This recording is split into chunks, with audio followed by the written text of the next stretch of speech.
That's where we're going to be today. We're going to talk about Proverbs 31. Who can do a study of Proverbs without spending at least one full lesson on Proverbs 31? And we'll probably get done earlier, and then we can maybe tie up any loose ends of questions that you guys have about Proverbs. Maybe some other Proverbs you want to visit or have some questions about in that regards. Okay? So, I'm wondering in Proverbs 31, well, I think we need to read it first. And there's two sections we got to cover. So let me cover the first section first and then spend the rest of the time on verses 10 through 31. But in most of the newer translations, you should have a heading at the top of Proverbs chapter 31, Sayings of King Lemuel. Sayings of King Lemuel. And maybe some of you are already wondering, who's Lemuel? Who is this guy? And that's a good question. And if you find 5 Bible scholars, you'll probably get 5 different answers. The bottom line is nobody knows. And there are all types of possibilities from, there's no guy by this name at all, that it's just a heading, and there's variations of this wording, and to AKA, this is Solomon, and it's another name for Solomon, because obviously this king is not in any of the biblical kings, the Hebrew kings, so maybe he's a king somewhere else. Anyhow, bottom line is nobody knows. And probably the best guess, my best guess would be, it's another name for Solomon. And as you know, Solomon had all kinds of also known as. But the word itself, Lemuel, in Hebrew means for God or because of God. And so, yeah, it could be that. But the whole mother connection here kind of makes me give my support to the idea it's an alternate name for Solomon. Because in verse 1 it says, the sayings of King Lemuel, an oracle his mother taught him. So maybe it was something that Bathsheba told him based on a lot of her mistakes and wisdom from life. So it's an oracle by this guy, whoever it is, I guess, Solomon. And it's an oracle. You know what an oracle is, right? You're all Matrix fans. You've watched the Matrix and you know about the oracle, right? You don't watch Matrix? What's wrong with you? You should watch the Matrix. It's really cool. Okay, it's a movie anyhow. Good morning, Kimmy. Hey, how you doing? Have you recovered? Well, it's self-fulfilling prophecy. If you say you're always late, you always will be. You know that, right? You want a sermon on that?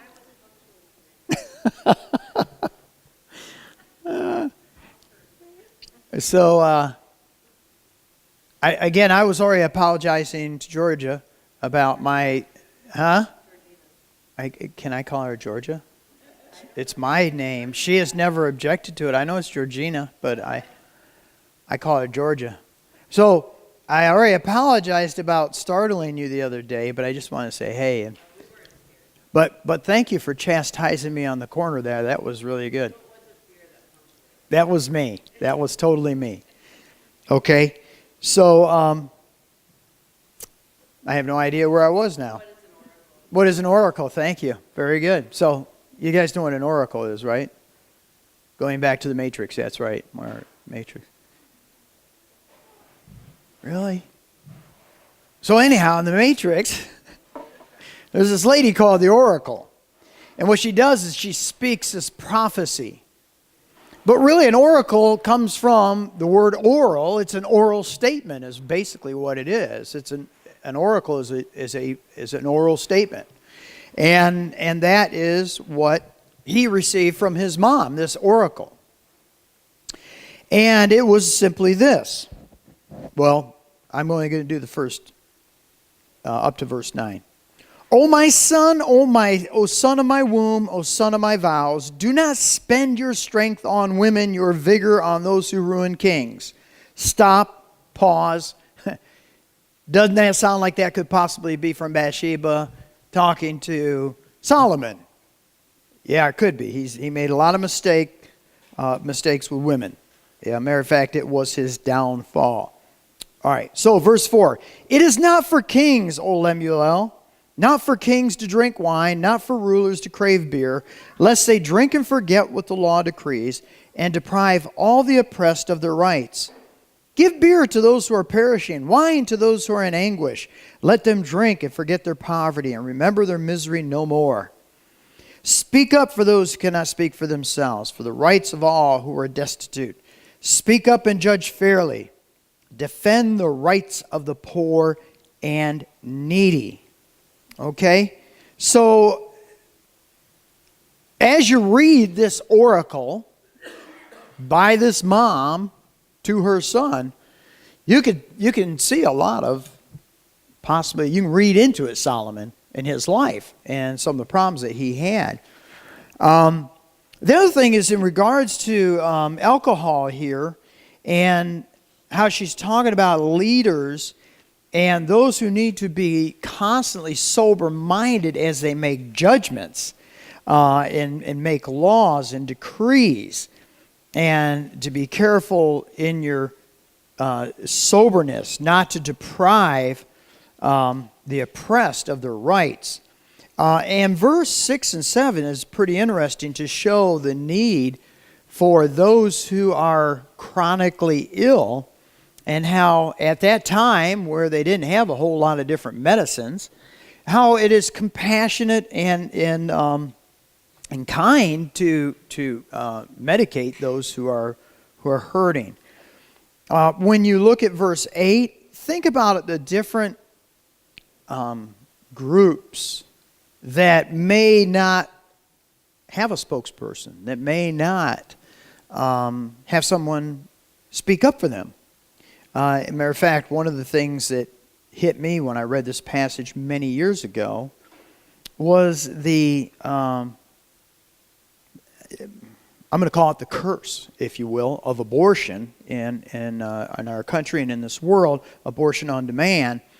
And as soon as I read that verse, speak up for those who cannot speak for themselves. And that just hit me like a ton of bricks. That there's an entire group of people that have no one. I mean, they can't speak for themselves. If you could ask them, do you want to live or die? They may have a completely different answer than what others would choose for them. But speak up, judge fairly, defend the rights of the poor and the needy. A great, wise statement, sharing with her son who's a king. But don't you know this would apply to every single one of us? We need to be speaking up for those who cannot speak for themselves. We need to care about those who are destitute. We need to judge fairly. We need to defend the rights of the poor and needy as well. So, alrighty. So good stuff. Then, were you raising your hand or were you just combing your hair? Okay, sorry. Didn't want to miss you if you were. Okay, then we go into verses 10 through 31. And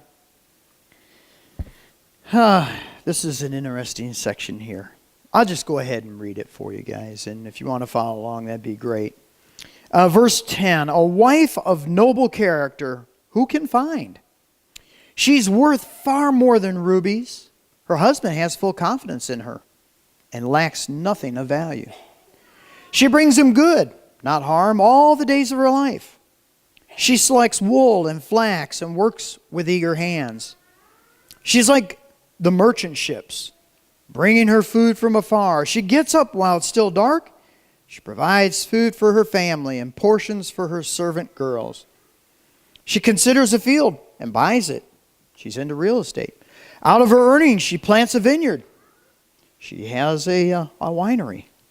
She sets about her work vigorously. Her arms are strong for her tasks. She's a roller skater. No, I'm just kidding. I apologize for that part. She sees that her trading is profitable, and her lamp does not go out at night. In her hand she holds the distaff and grasps the spindle with her fingers. She opens her arms to the poor and extends her hands to the needy. When it snows, she has no fear for her household, for all of them are clothed in scarlet. She makes coverings for her bed. She's clothed in fine linen and purple. Her husband is respected at the city gate, where he takes his seat among the elders of the land. She makes linen garments and sells them, and supplies the merchants with sashes. She's clothed with strength and dignity. She can laugh at the days to come. She speaks with wisdom, and faithful instruction is on her tongue. She watches over the affairs of her household, and does not eat the bread of idleness. Her children arise and call her blessed. Her husband also, he praises her. Many women do noble things, but you surpass them all. Charm is deceptive and beauty is fleeting, but a woman who fears the Lord is to be praised. Give her the reward she has earned, and let her works bring her praise at the city gate. Now I got to ask you, especially to the ladies, and more than likely more of the ladies are going to have input on this particular text than the guys, I would imagine. How many Mother's Day lessons over the years have been based on this Proverbs 31 text? You know, how many sermons on the standard of moms has been found out of this text right here? Who knows? Who knows? How many women actually despise this lady? I'd like to know. And every time they read this, it's like, oh, yeah, right, you know. I don't want to hear about that gal anymore.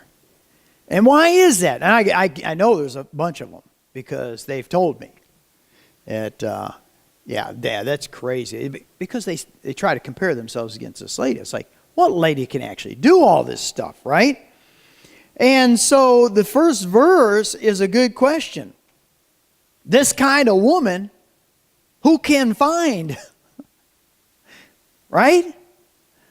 I mean, any of you ladies go toe-to-toe with this gal here? Do all the things she did? You're both a morning person and an evening person. Get up while it's still dark. You stay up well past dark. Into real estate. Into running a vineyard. Handle a staff. Of course, that helps too, doesn't it? I don't know how many of you ladies have a staff in your home. If she's got a staff, that might help with part of it. You plant a field, take care of all that. You sew your own clothes. You do all these things. Husband talks great about you. Everybody in the community talks great about you. I'm wondering, does this lady just stir up a bunch of guilt feelings in a lot of women as they try to compare themselves against this gal? This superwoman? Well, I hope, ladies, do not compare yourself against this alleged woman here in Proverbs 31. If you haven't really gotten freedom from this, you need to get released today. I'm quite certain there is no woman in all of history who can do all the things that allegedly is described here in this lady. And first and foremost, you look at all the verbs. They're in the past tense. So if, in fact, they're describing this one wonderful lady, this mother, this wife, this community lady, they're talking about her whole lifetime, not something she does every single day. That's the first and foremost. The other thing is, this may be several ladies. It's not necessarily one person, but rather the good qualities of a wife, but not necessarily one wife possesses them all. So please, ladies, free yourself from the curse of Proverbs 31 and burden yourself with these guilt feelings that somehow I can't ever match up to this lady right here. Because there is no doubt in my mind he's not talking about one particular lady. Okay, but rather these character traits that are of a person who meets almost the last verse here. This is how you need to go to the end and then look backwards to really interpret this. And that is verse 30. But a woman who fears the Lord is to be praised. That's where your beginning point is with Proverbs 31 for understanding it. And so it begins with a woman who fears the Lord. And we know the fear of the Lord is the beginning of what? Somebody please say it or I'll throw myself in front of a bus. Thank you. That's Proverbs 31 woman over there. She knows the text. Yeah. So fear of the Lord is the beginning of wisdom. Okay? Fear of God is the beginning of wisdom. And so here is a lady who's looking at her home, her husband, her kids, her community, and she's doing it through the eyes of God. She's doing it through the wisdom of God. And so that's the main trait that you want to look at here. And all of you ladies are different, but are you approaching your home with the fear of the Lord? Because if you're approaching your home with the fear of the Lord, you're to be praised, just like this lady. And it doesn't mean you're into real estate and all the different things that she's doing here, or the multiple ladies that are involved here. Ladies, does that help you at all? Because it's wrong to compare yourself to this chapter and feel guilty that you don't measure up. There is no woman who can do all these things. No single woman. Every single day. There's just not. But there are a bunch of wonderful traits in there. But the important thing is, do you fear the Lord? And as you approach your home and your family life and all that, do you approach it through the wisdom of God? Through His wisdom. Okay? And I know there's no man who's ever gone and quoted this text in such a way to make his woman feel guilty. I hope they haven't. Be so bad. Be so wrong. But there are some wonderful feedback that ladies get as they are a lady who fears the Lord and approaches her home with the wisdom of God. And your husband will love you. I mean, he will respect you. He will value you. Your children will arise and call you blessed, and your husband should praise you. That's a neat thing that husbands need to see out of this text, is how many times they are encouraging and lifting up and praising both privately and publicly their wives for what they do, for what they've been called to do by God and what they do in their family. And so those kind of go together, don't they? Do you follow what I'm saying? So a good wife is one who is being supported and praised privately and publicly by those who love her children and her husband. So we have a role as husbands and as children to acknowledge the hard work and the godly work of a godly woman. So there are just a couple of major topics I want to cover in this. So look at those major topics, ladies, as you look at Proverbs 31. One is motivation. What's my motivation? What's my motivation for being a wife and a mom? Okay? And that is that you fear the Lord. And you're wise, you want to obey God, you want to honor God with your whole life. With your whole life.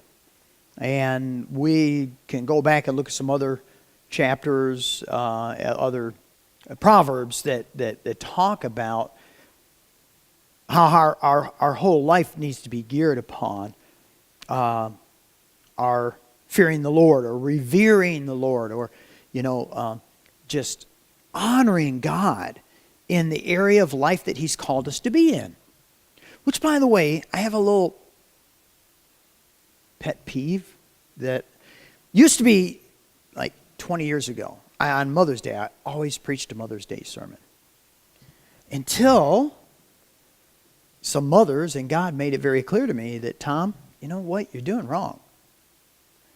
And even though being moms is a wonderful, honorable role in life, it's not God.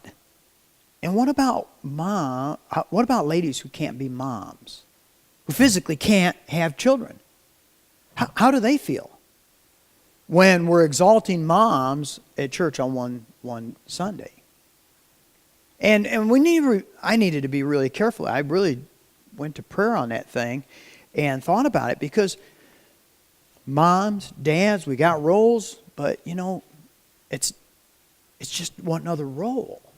And it ought not be lifted up higher than any other role that people have in church.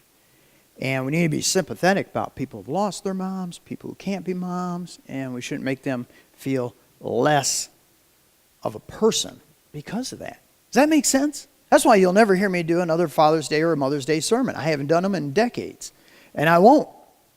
But rather, those are more relegated to class, Bible class and things, and as well as the neat thing is we've been looking in Proverbs. Role of a mom's one thing, role of a dad's another thing. Role of being a worker, role of being a husband, role of being a child, right? Role of being a person in the community, a community leader, and so on. All those things are just different roles, and they're all equal.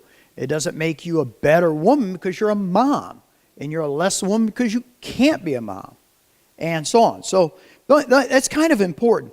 But so as we look at motivation in Proverbs 31, it is talking about the motivation of a homemaker, the motivation of a woman who has a family. And what should be your motivation? The same motivation that Randy should be a good electrician, because he fears the Lord. God's wisdom is guiding him, and so on. We can pick all the roles that we have here. I hope that makes sense to you. That should be the same motivation that a woman would take into her home. The other thing that this chapter deals with is the trustworthiness. Here in verse 11 it says her husband has full confidence in her. And so, I got complete confidence in my wife. Absolutely, this verse so applies to me, because I know that if we have sat down and discussed different types of responsibilities, I don't ever worry about her getting that responsibility done. I don't even think about it, because I know it's done, and it's done well. And so the verse here is that when you have a wife, a mother who is fearing the Lord first, man, then your husband is going to be so happy, because I got complete confidence. I have complete trust. I can depend on her. And I like to use my sock drawer as an example. My sock drawer. We've been together 44 years. And in 44 years, I've never, ever gone to my sock drawer and not found socks. Now, that may not mean anything to you, but it means a whole lot to me. And a lot more than just I got a pair of socks to pull out. But there is somebody who cares enough to make sure that's always done. I tell you one other thing. This is just, it's kind of crazy. But I grew up, and occasionally, as a little kid, we ran out of toilet paper. Right? That's a terrible thing. Especially when you've already begun the job. And you realize you got no toilet paper. That's a terrible thing. Now, as a kid, it wasn't so bad, but as you get older, it gets a little embarrassing. And can you imagine you're at somebody's house and there's no toilet paper? That's an embarrassing thing, right? Imagine I'm over at, Tom and Donna's, and hey, Donna, there ain't no toilet paper in here, and I need some, She'd be embarrassed. I'd be embarrassed. Everybody in the house would be embarrassed. What are you going to do? Let's not talk about what you do. But let's just say it's an embarrassing thing. And so when you have someone who over 44 years, to me, is just an amazing thing. We've never run out of toilet paper. Never in 44 years. So as a kid who grew up running out of toilet paper, it was a crazy time. We have never run out of toilet. Matter of fact, I could turn around in that cabinet. There's 8 rolls right there. You know, that's an amazing thing. But it just, what it shows is someone who's trustworthy, somebody who you can have confidence in. It just brings peace and stability to the home because this lady is managing it. So we need to manage our home. She cares about the home, the little things. You know, I thought it was a cool thing because you take that same principle and you take it to Kenya. I got up early in the morning. It was just, sun was just coming up, and Mama was out there milking a cow. And I had to go to the cho, the latrine. And I walked into the cho, and right there laying on the bottom of the floor were about a half dozen fresh eucalyptus leaves.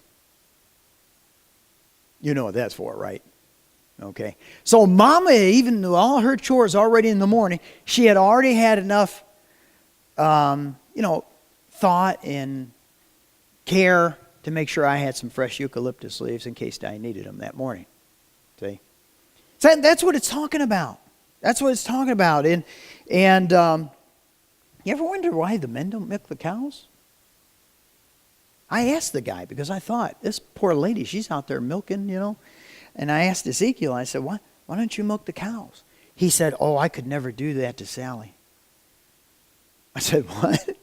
Don't you think she'd appreciate it every now and then? Go, oh, no. If I went out there and milked those cows and some of the ladies in the community walked by, they say, oh, Sally's lazy. Sally doesn't care. She doesn't care about her husband. She doesn't love him. And she'd be blackballed in the community. So that's culture. I mean, the whole culture needs to change. But anyhow, she manages her home. And the husband can depend on her. She's trustworthy. He has confidence in her. And then the bottom line is she's hardworking, right? I mean, this text is full of all these different things that this woman would do in the culture that she lived in. But the bottom line is she's hardworking. She's not goofing off all the time. She's working. And she's willing to work hard for her family. And for what God's calling her to do. Verse 27, I think. Where is it? Yeah, she watches over the affairs of her household. Does not eat the bread of idleness. And so her house is taken care of because she works hard. All right.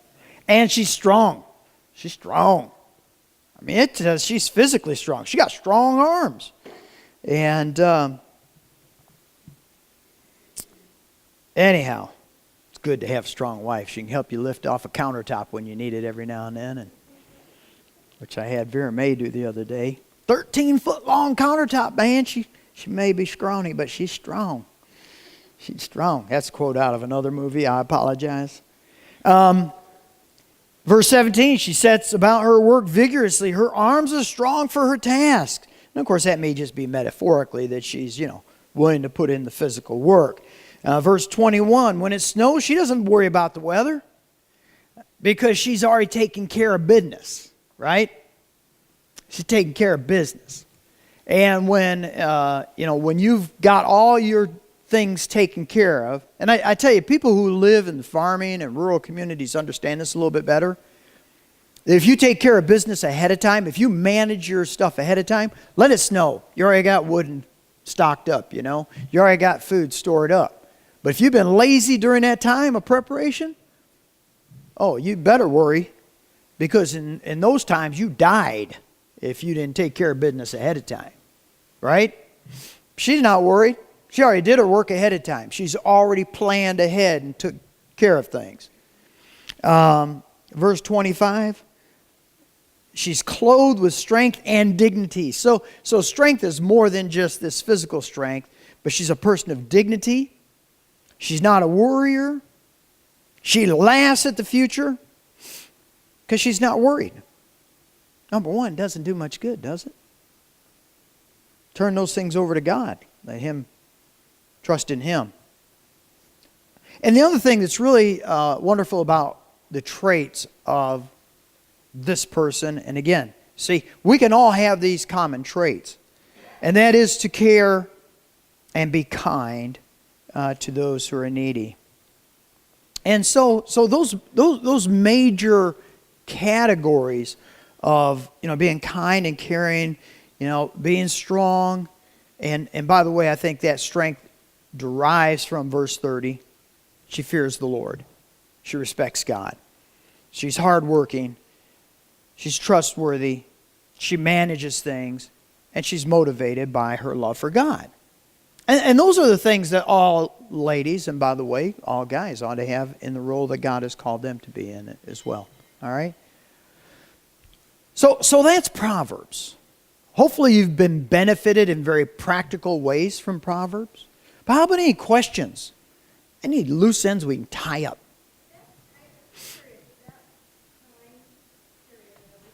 Yeah.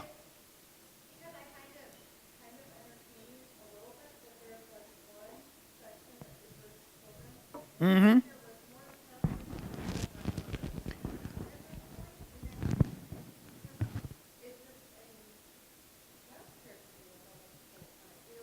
Yeah, yeah.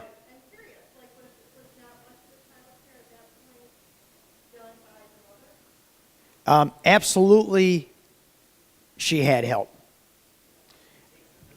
Yeah. Matter of fact, let me answer that question. Yeah, let me answer that question with the story about Jesus. And Mary and Joseph and family had gone to Jerusalem. And they were coming back. They got a ways into the trip, a couple of days into the trip, and they realized, where's Jesus? He's not here. They had to turn around and go back. Now let me ask you a question. Which one of you have left your kids somewhere for a couple of days and forgot them? Okay?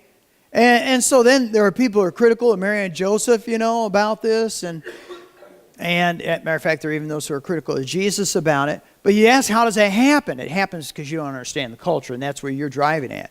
Is that when they traveled and made that pilgrimage to Jerusalem, it was Mary, Joseph, and all their kin, and all their other relatives, and all their cousins and aunts and uncles. They had a caravan of people.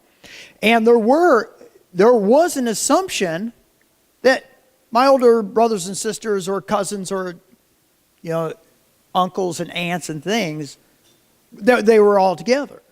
And that's an easy thing to do when you're traveling in a big entourage like that. Absolutely. Even in our culture, Vera Mae and her sister took care of, the home. And so that's why in a lot of farming communities, they had 13 kids. Why'd they have 13 kids? To do the very thing you're saying. And there's absolutely no doubt that in this culture, whatever this is a real lady, which I'm certain it is not, but in that culture, that she had a lot of help. She had hired servants. I can go to Kenya and you have that very thing. You hire people. If you don't have the kids, you hire them, to help out. So absolutely. To think about the traditional deal where mom's hovering over all the kids, nah. She's getting help. Unless she's only got one kid. Yeah, I got to tell you, speaking of that, so in Kenya, they're working on the roads. They borrowed a ton of money from China. They hired China to come in and to build these roads. All right? And you think it's interesting watching our roads be built? You should see these Kenyan roads that are being built. And so, they've dug out a foundation, and you got these big rocks they're putting in. Just big rocks that they busted up, and each one's about that size. And they just got layers of them, 40 feet wide and miles long. And so, who do they have out there working in those roads? Hand labor, machetes, shovels, hand work. Woman with a baby strapped to her back, wearing a dress. I saw many of them. They took me on. Beware of Kenyans who have shortcuts. So they took us on this shortcut, and it's through this construction zone, right? Oh my goodness, was it crazy. We almost got run over by one of those big super dump trucks where the tires are as big as this roof right here. But these ladies, They're out there. This one lady there was a tree. I had cut it off, and then there was a stump. She was whacking at it with a machete with a baby on her back. Probably at the most making 300 shillings a day. It's $3 a day. Yeah. Isn't that amazing? Yeah. Different culture.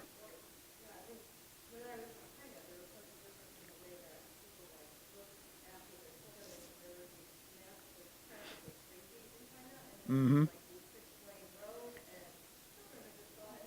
Oh, yeah. Yeah.